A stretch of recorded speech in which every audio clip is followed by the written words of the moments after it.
ഇത് കോശിച്ചായൻ. 6 ബെൻസും 6 ലോറിയും 6 ബസ്സും 21 മൊബൈലുമുള്ള ലക്ഷപ്രഭുവായ കോശിച്ചായൻ. ഹലോ ഹലോ പറഞ്ഞോ.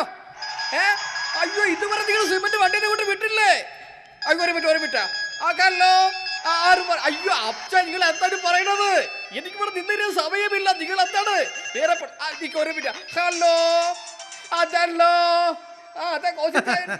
മൊബൈൽ ഇല്ലായിരുന്നെങ്കിൽ ഈ കോശിച്ചായൻ തെണ്ടി പോയേനെ. പ്രിയ കലാപ്രേമികളെ, മൊബൈൽ കണി മൂലം തകർന്നു പോയ കുടുംബങ്ങൾക്ക് മുമ്പിൽ ഞങ്ങൾ ഈ നാടകം സാധനം സമർപ്പിക്കുന്നു. മൊബൈൽ ചരിതം 1-ാം ഭാഗം. മുഴങ്ങുന്നു നാടുനീളെ മൊബൈൽ ശബ്ദങ്ങൾ, ജാതിഭേദമില്ലാതെ ഓരോ വീട്ടിലും മുഴങ്ങുന്നു മൊബൈൽ ശബ്ദങ്ങൾ.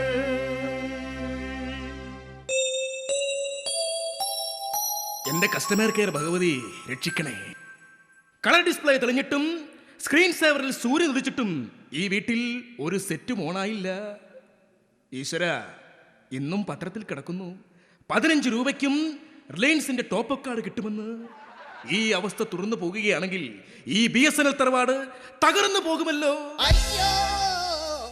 എന്തോ അവിടെ തകർന്നു തോന്നുന്നു. ഞാനാടാ ആരാടാ ഈ നടക്കുന്ന വഴി കൊണ്ട് മെസ്സേജ് ബോക്സ് വെച്ചത്? എന്റെ കാലിൽ കൊണ്ട് എന്റെ കാലിന്റെ BPL ഇപ്പൊ ഒടിഞ്ഞെന്നെ. എന്റെ പേജർ മുത്തച്ഛ, നിങ്ങളോട് ഞാൻ പല പ്രാവശ്യം പറഞ്ഞിട്ടുണ്ട്, ഗ്യാരണ്ടി ഇല്ലാത്ത ഈ ബോഡി എവിടെങ്കിലും തട്ടിമുട്ടി പോയാൽ ഒരു പട്ടി പോലും കാണില്ല തിരിഞ്ഞു നോക്കാൻ. BSNL എന്താ നീ അധികം അഹങ്കരിക്കണ്ട. ഒരു കാലത്ത് ഈ പേജറായിരുന്നടാ നാട്ടുകാരുടെ മുഴുവൻ ആശ്രയം. പക്ഷെ ഇന്ന് മുന്നിൽ നിന്ന് കുത്താവുന്ന സെറ്റി വന്നപ്പോൾ പിന്നിൽ നിന്ന് കുത്തുന്ന ഞങ്ങളെ ആർക്കും വേണ്ടാതായി അല്ലേടാ. മുത്തച്ഛ, നാടോടുമ്പോൾ നടുവേ ഓടണം.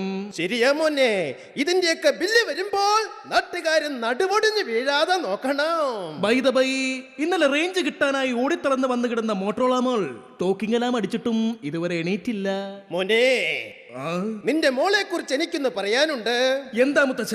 അവളുടെ കോളേജിലേക്കുള്ള ഔട്ട് ഗോയിങ്ങും സന്ധ്യ കഴിഞ്ഞുള്ള ഇൻകമിങ്ങും ഒന്നും ശരിയല്ല. ഒരു സ്കാർച്ച് വീണ് പോയി കഴിഞ്ഞാൽ സെറ്റിന് മാർക്കറ്റിൽ വിലയുണ്ടാവില്ല. പിന്നെ കിട്ടണ വിലക്ക് സെറ്റ് ആർക്കെങ്കിലും വിൽക്കേണ്ടി വരും മോനെ. നോക്കിയായ റിലയൻസ് ആയ മൊബൈലാക നമക. മോളെ മോളെ മോട്ടോറോളെ,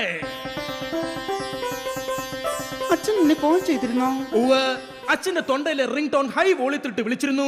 ഇനിയും വിളിച്ചിരുന്നെങ്കിൽ ഈ അച്ഛന്റെ സ്പീക്കർ അടിച്ചു പോയേനെ. ഞാൻ വൈബ്രേറ്റിലായിരുന്നു, അതാ അറിയാതിരുന്നത്. വിറയൽ തോന്നിയപ്പോഴെങ്കിലും നിനക്ക് ശ്രദ്ധിക്കാമായിരുന്നില്ലേ? അച്ഛാ, ഇന്നലെ രാത്രി മുഴുവൻ എനിക്ക് നല്ല പനിയും വിറയലുമായിരുന്നു അച്ഛാ. അതുകൊണ്ട് ആ വിറയലും ഈ വിറയലും കൂടി എനിക്ക് കൺഫ്യൂഷൻ ആയി പോയച്ചാ. മോളെ, ഈ അച്ഛനൊരു കാര്യം പറഞ്ഞാൽ മോളെന്നോട് പിണങ്ങരുത്. ഈ പഴയ BSNL സെറ്റിന്റെ ബാറ്ററി വീക്കായി തുടങ്ങി. എപ്പോൾ വേണമെങ്കിലും അത് സ്വിച്ച് ഓഫ് ആകാം. അതിനു മുമ്പ് ഏതെങ്കിലും ഒരു പോസ്റ്റ് പെയ്ഡ് ബില്ല് അടയ്ക്കുന്നവന്റെ കയ്യിൽ നിന്നെ ഈ അച്ഛന് കണക്ട് ചെയ്യണം. അതേ മോളെ, അതുകൊണ്ട് സെറ്റ് കഴിവതും റെഫ്യൂസ് ചെയ്യാതിരിക്കുക. ഇല്ലച്ചാ, എന്റെ സെറ്റ് സൂക്ഷിക്കാൻ എനിക്കറിയാം. സന്തോഷമായി മോളെ, എന്റെ മനസ്സ് ഫുൾ ചാർജായി. മോള് പോയി ഈ അച്ഛന് കുടിക്കാൻ എന്തെങ്കിലും എടുക്ക്. പൊന്നും കുടത്തിന് എന്തിനാ കുടം? ഇവിടെ ആരുമില്ലേ?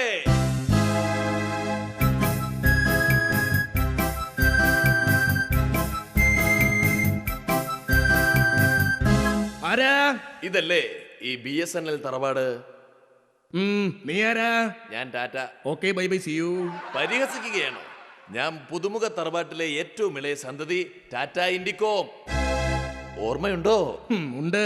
നീയൊക്കെ ഇന്നലത്തെ മഴയെ കിളിർത്തതല്ലേ. പക്ഷേ പാരമ്പര്യ മഹിമയുള്ള ഈ BSNL തറവാട്ടിൽ നിനക്കെന്താ കാര്യം? ഞാൻ 2 പറയാനാ വന്നത്. പറയുന്നതൊക്കെ കൊള്ളാം. അതിനു മുമ്പ് നിന്റെ ടോക്ക് ടൈമിൽ ബാലൻസ് ഉണ്ടോ നോക്കണം. എനിക്ക് നല്ല ബാലൻസ് ഒക്കെ ഉണ്ട്. കുടുംബ മഹിമയൊന്നും നിങ്ങൾ എന്നോട് പറയണ്ട. മോഹന വാഗ്ദാനങ്ങൾ നൽകി നിങ്ങൾ നിങ്ങളുടെ കസ്റ്റമേഴ്സിനെ കസ്റ്റമേഴ്സ് ആക്കിയില്ലേ? ഏത് പാതാളത്തിലും റേഞ്ച് ഉണ്ടെന്ന് പറഞ്ഞ് നിങ്ങളെ രാത്രി 7 മണി മുതൽ വിളിച്ചാൽ ഫുൾ ടൈം എൻഗേജ് ടോൺ മാത്രമാണ് കേൾക്കുന്നത്. അതെ, ഇത്രയും പ്രായമായില്ലേ. ഓവർലോഡ് കയറുമ്പോൾ ഈ വയസ്സിന്റെ നെറ്റ്വർക്കും ജാമായി പോകുന്നു. തീർന്നില്ല. ഒരു സാധാരണക്കാരൻ കഷ്ടപ്പെട്ട ഒരു റീചാർജ് കൂപ്പൺ വാങ്ങി റീചാർജ് ചെയ്യാൻ ശ്രമിച്ചു കഴിഞ്ഞാൽ അതൊന്ന് ചാർജായി കിട്ടാൻ കുറഞ്ഞത് 10 ദിവസമെങ്കിലും എടുക്കും. ഇതാണോ നിങ്ങളുടെ കുടുംബ മഹിമ? എന്റെ തറവാട്ടിക്കാർ വന്ന് ഇത്ര അധികാരത്തുള്ള ടോപ്പ് അപ്പായി വോയിസ് മെയിൽ ചെയ്യാൻ ആരാടാ നിനക്ക് അധികാരം തന്നത്? നിങ്ങളുടെ മകൾ മോട്ടറോള മോൾ. അതെ, നിങ്ങളുടെ മകൾ മോട്ടറോള മോളെ ഞാൻ എന്റെ ജീവിതത്തിലേക്ക് ലൈഫ് ടൈം ആക്കാൻ ആഗ്രഹിക്കുന്നു. എന്റെ ഹെഡ്ഫോണിന് ജീവനുള്ളിടത്തോളം കാലം ഞാനത് സമ്മതിക്കില്ല. നിങ്ങൾ നിന്ന് വാചമടിക്കാതെ നിങ്ങളുടെ മോളെ വിളിക്ക്.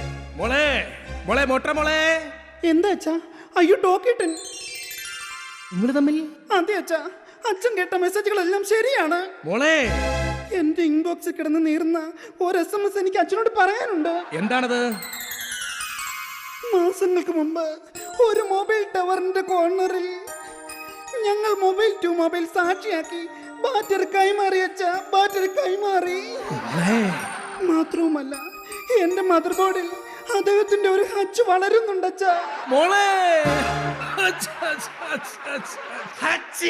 എടാ യച്ചി, എന്നോട് ഈ ക്രൂരത വേണ്ടായിരുന്നു. മോളെ, അപ്പൊ ഇതാണല്ലേ ഞാൻ വിളിക്കുമ്പോഴെല്ലാം നീ പരിധിക്ക് പുറത്താണെന്ന് പറഞ്ഞിരുന്നത്? പക്ഷേ അവൾ എന്റെ പരിധിയിലുണ്ടായിരുന്നു.